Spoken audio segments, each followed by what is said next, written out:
ഇന്നത്തെ പ്രധാന വാർത്തകൾ ചുരുക്കത്തിൽ. പൗരത്വ നിയമ ഭേദഗതി വിജ്ഞാപനത്തിന് പിന്നാലെ രാജ്യത്ത് വ്യാപക പ്രതിഷേധം. പീഡനം നേരിടുന്ന അഭയാർത്ഥികൾക്ക് മാന്യമായ ജീവിതം ഉറപ്പുവരുത്തുക ലക്ഷ്യമെന്ന് കേന്ദ്ര ആഭ്യന്തര മന്ത്രാലയം. പൗരത്വം ലഭിക്കാൻ അപേക്ഷ നൽകേണ്ട വെബ്സൈറ്റിന്റെ പ്രവർത്തനം ആരംഭിച്ചു. അപേക്ഷകർക്ക് സ്വന്തമായി ഇമെയിൽ ഐഡിയും മൊബൈൽ നമ്പരും നിർബന്ധം.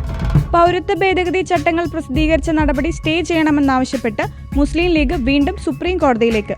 കോടതിയുടെ പരിഗണനയിലുള്ളത് 200-ലേറെ ഹർജികൾ. സംസ്ഥാനത്ത് കടുത്ത ചൂട് തുടരും. പാലക്കാട് ഉയർന്ന താപനില 39 ഡിഗ്രി സെൽഷ്യസ് വരെ എത്താമെന്ന് മുന്നറിയിപ്പ്.